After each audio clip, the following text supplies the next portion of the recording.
부정적인 분야라고 한다면 지금 목표가 양극화라는 거를 만든 주범들에 대해서 타파하겠다는 목표를 좀 갖고 있는 것 같고,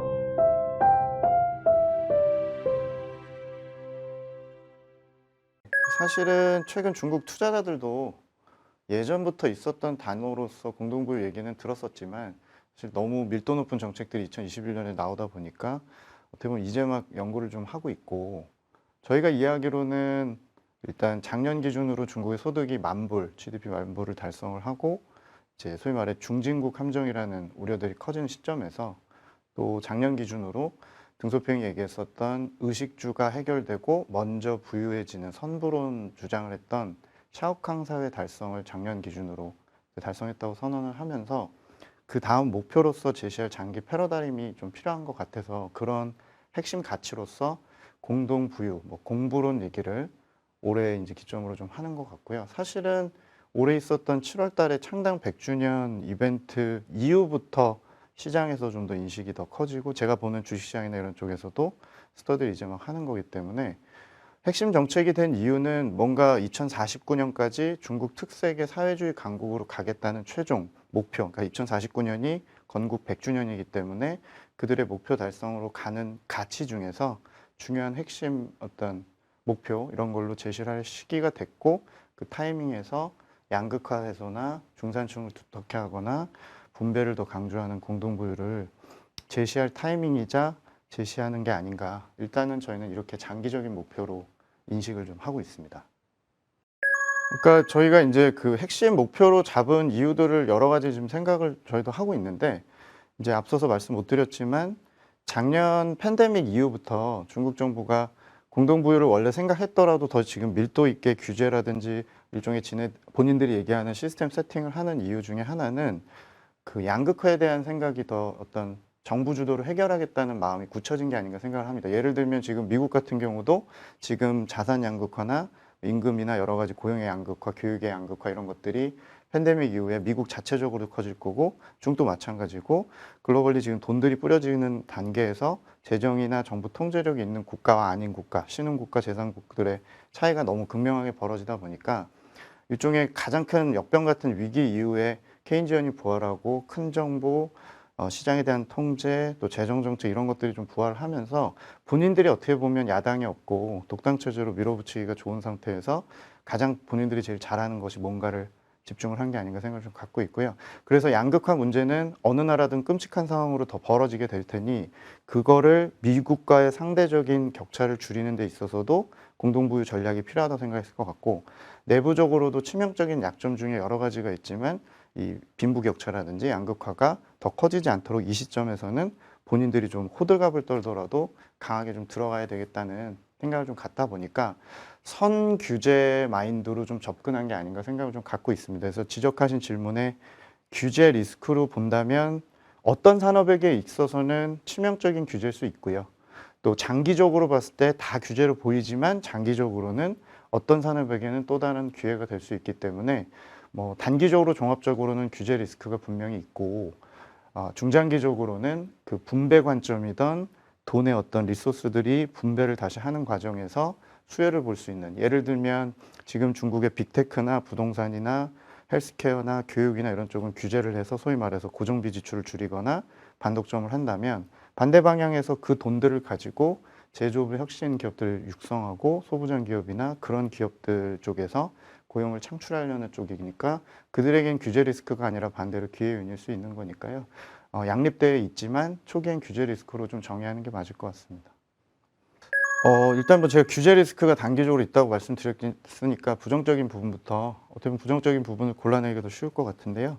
일단 중국 정부가 공동부유의 목표로서 제시한 게 여러 가지가 있다고 저는 생각을 하고, 사실 지금 중국의 에너지나 친환경, 녹색 성장이나 또 한편에서의 양극화 해소 관련된 세금 정책 이런 것들 나오게 되면 모든 걸 다 그냥 공동부유 카테고리에 넣으실 수 있을 것 같긴 해요. 그래서 저희가 이제 어떤 것들은 병행하는 거고 어떤 거는 하위 개념일 수도 있는데, 부정적인 분야라고 한다면 지금 목표가 양극화라는 거를 만든 주범들에 대해서 타파하겠다는 목표를 좀 갖고 있는 것 같거든요. 그러면 지금 양극화를 이제 키운 요인들은 여러 가지 있겠습니다만, 아시아 국가들의 일본이나 뭐 대만, 한국의 선례를 봤을 때 본인들이 가장 압축적인 성장을 하면서 그들을 연구를 많이 했을 거고 그들이 가장 고통스러워했던 것들은 주거 비용 그리고 뭐 어떤 부양비 상승으로 인한 교육비 지출이나 의료비 지출에 대한 부분들 이런 것들이겠죠. 그래서 중국 정부 입장에서 올해 7월부터 창당 그 70주년인가 선언하면서 부각이 된 건 맞지만 사실 4월, 5월부터 사교육 규제를 시작을 해서 경고 등을 좀 보냈고 교육 어떤 그 공교육 쪽은 사실상 이제 민영화를 이제 못하게 하는 공영 이제 어떤 그런 형태로 가는 비영리화시키는 과정을 좀 밟는 그런 부정적인 측면의 산업 쪽의 이슈가 될 수 있고 헬스케어 산업이라고 저희가 얘기하는 의료 쪽의 경우도 가격을 통제당할 수 있는 위험을 안고 있고요. 그리고 주거비용 부담이 결국에 가격 버블을 좀 꺼트리거나 이렇게 보실 수도 있지만 저는 부동산 가격이라는 건 중국에서는 일종의 뭐 대마불사처럼 가격이 급락하면 안 되는 거고 지금 최근에 헝다 이슈처럼 뒤에서 말씀드리겠지만 그 디벨로퍼라고 얘기하는 부동산 개발 시행을 하고 있는 이런 부동산 기업들을 규제하는 것들도 일종의 어떤 그들의 부채 리스크나 앞으로 생길 수 있는 잠재적인 재고 부담 이런 걸 낮춘다고 생각을 좀 갖고 있습니다. 그래서 부정적인 부분이라 한다면 우리가 일반적으로 B2C 사업 모델 형태로 해서 인민이 최종 소비자인 쪽에 사업을 영위하던 서비스업이라든지 또 앞단에 이제 플랫폼 같은 기업들이 데이터나 자본을 점유하고 독점하고 있다는 걸 명명하면서 글로벌 트렌드에서 규제하는 것들이라든지 등등을 보면은 B2C의 접점을 갖고 있는 기업들에게는 상당히 부정적인 여파가 있을 거로 생각을 갖고 있어서 올해 중국의 주가라든지 이런 것을 유심히 보셨다면 홍콩이나 미국에 상장한 중국의 플랫폼 서비스업, 교육, 의료 관련된 헬스케어 기업들의 주가가 형편없이 빠진 이유도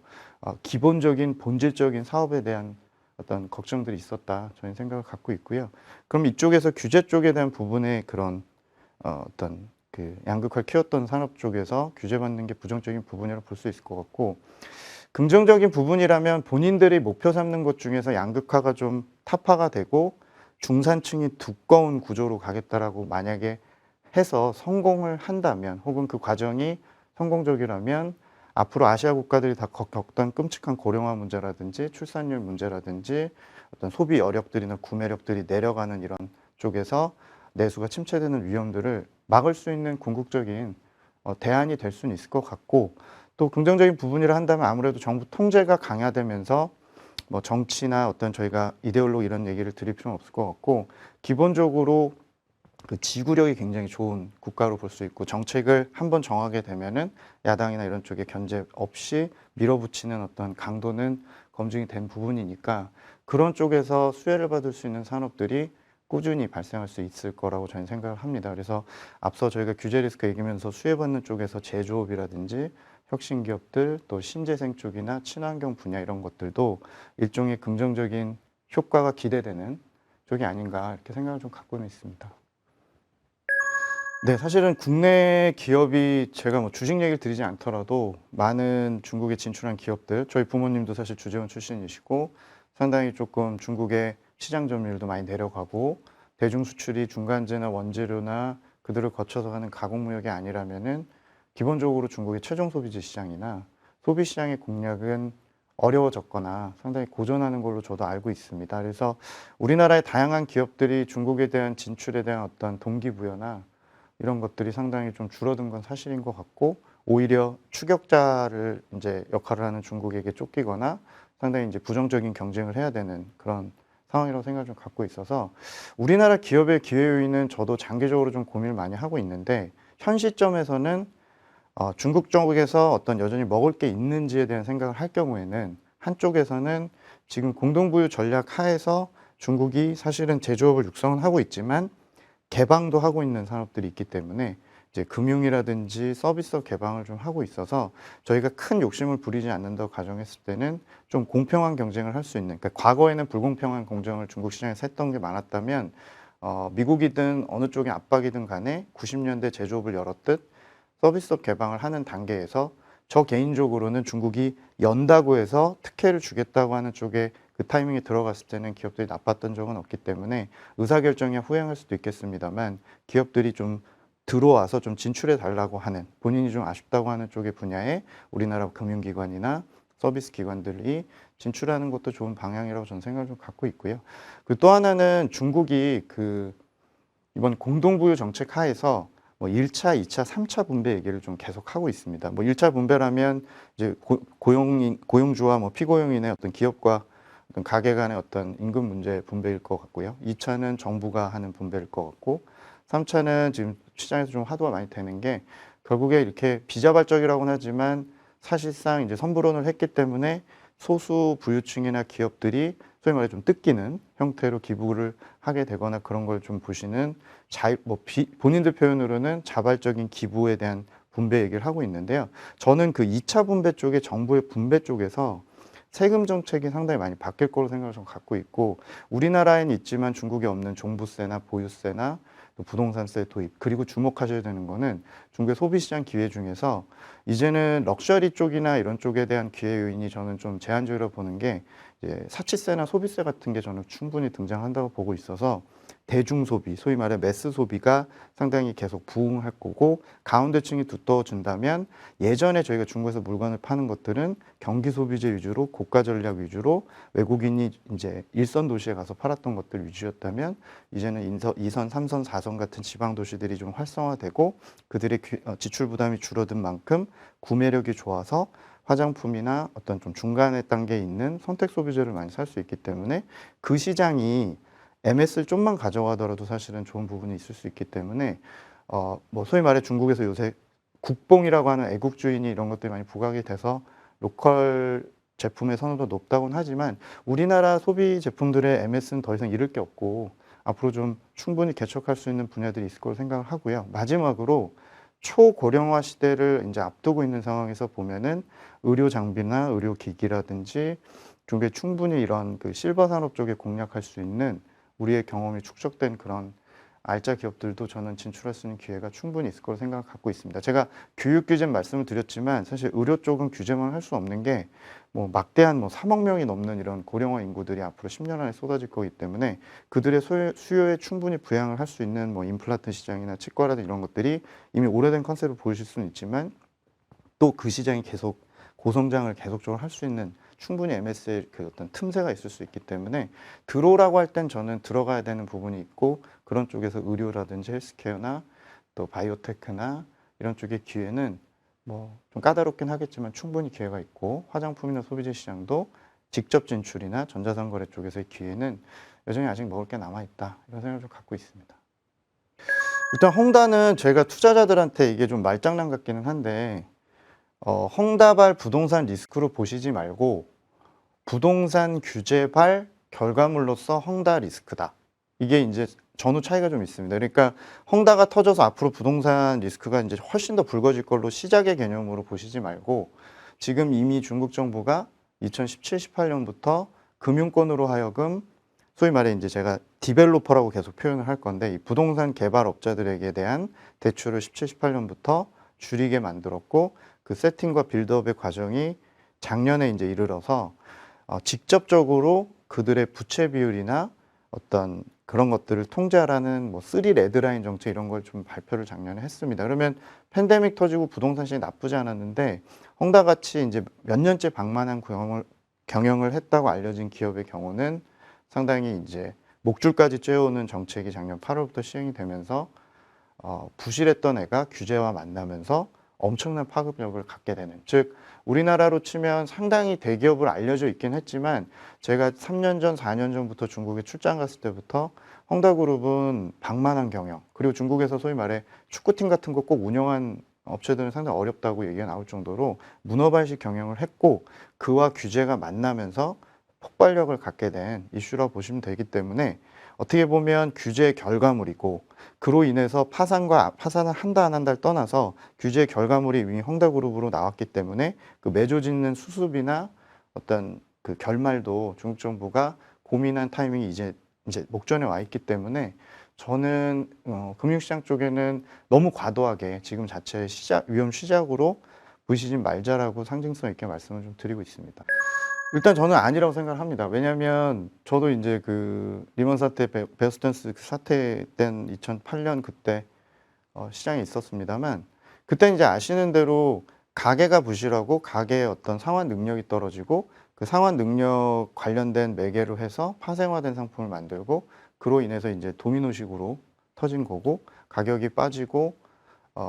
레버리지가 컸다고 생각을 하는데 일단 헝다그룹의 잔존 부채라든지 이런 것들 때문에 상당히 시장에서 충격을 많이 받고 계시지만 저는 일단 중국의 여러 가지 부채 리스크 얘기를 할 때 주체별로 보면 가계가 가장 건전하다고 생각을 해요. 우리나라가 감히 사실 얘기할 건 아닌 것 같아요. 그래서 10년 전에 우리나라 정도에서 빨리 쫓아가고 있을 뿐이다라고 말씀드리고 있기 때문에 미국의 그런 부동산 위험은 가계가 부실하고 그들의 상환 능력이 떨어진 거고 제가 지금 보고 있는 데이터상으로는 헝다 리스크는 그 가계가 부실했거나 가계에 관련된 그 부실의 위험을 더 키울 수 있는 파생화된 상품이 있는 건 아니고요. 일개 디벨로퍼 혹은 중국의 이 20년 동안의 부동산의 초호황 상황에서 상당히 방만하게 재고를 쌓고 공격적인 경영들을 했던 애들의 겹겹이의 어떤 1차원적인 문제고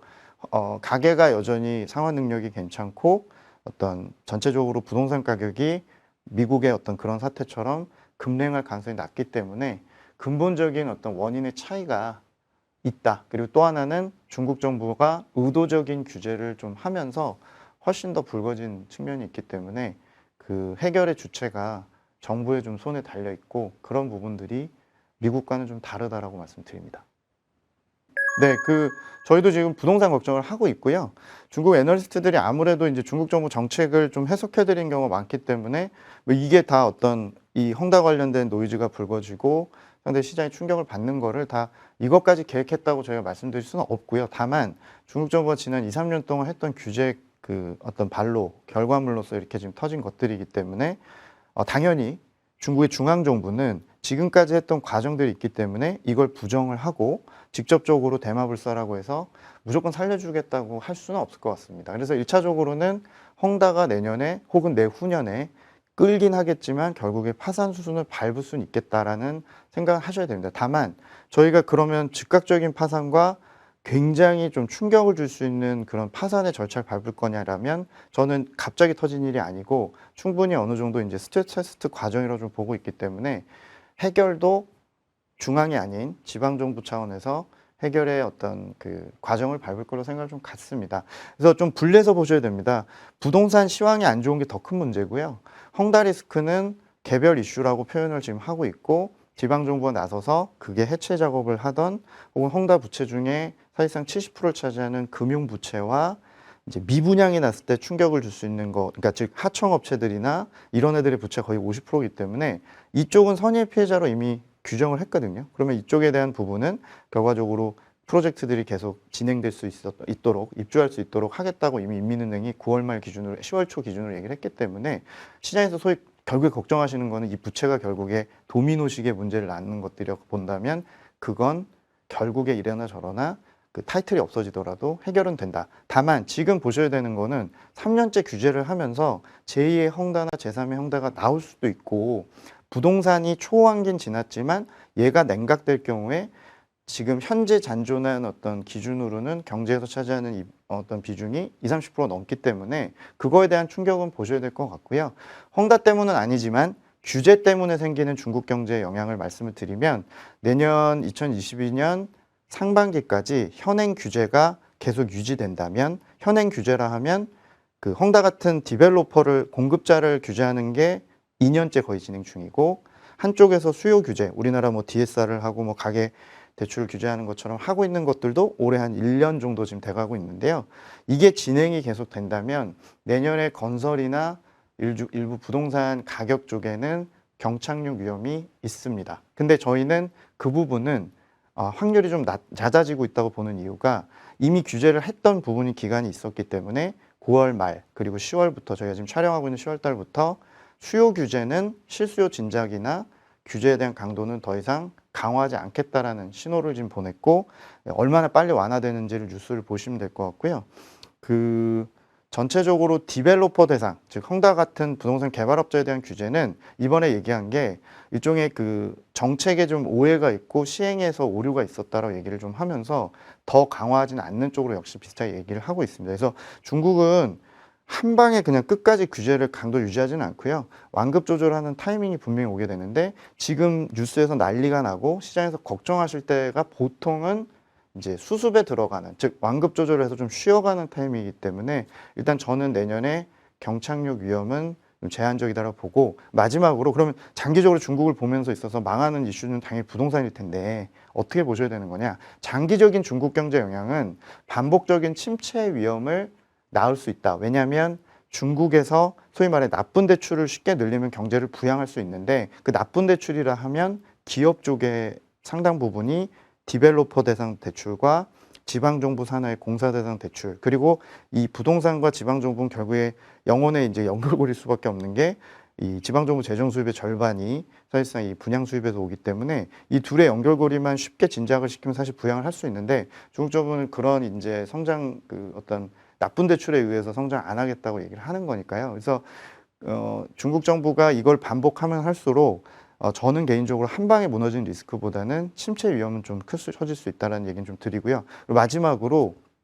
그 시스템 위험 같은 걸 혹시 키울 수 있냐에 대한 부분은, 저는 부동산 재고가 많다는 얘기가 벌써부터 나옵니다. 저는 경험상 10년째 이 부동산 얘기 너무나 오래된 얘기고, 제일 방어 논리로서 우리나라 문제 생기면 그 다음에 중국 보시죠라고 얘기할 정도로 사실 가격이라는 게 빠지지 않으면 저는 아직은 건전하진 않아도 지속 가능하다고 보는데, 중국의 진짜 위험은 언제 올 것 같냐면 내년에 중국의 뉴스를 꼭 보실 때 부동산세 입법 과정의 속도를 보시면 될 것 같아요. 얘네 지금 거래세나 보유세 같은 개념이 없고, 소위 말해 지금 얼마나 재고가 있어서 얼마나 뱉을 게 있는지도 사실 저희도 가늠이 안 되기 때문에, 지금 걱정하시는 이런 모든 재고에 대한 문제나 뭐 빈집이 3천만 호다 1억 호다 이런 것들은 그 입법 후에 거래세나 이런 것들이 도입 후에 판단하셔야 된다고 생각을 갖고 있고, 저는 중국의 스타일상 시범 운영을 시작해서 실제 세금이 최종적으로 우리나라 종부세 같은 거나 보유세가 도입되는 시점까지는 그래도 한 2, 3년이 기간이 있기 때문에 그 다음에 게임이 시작된다. 그 다음에 좀 생각하자라고 말씀을 조금 드립니다.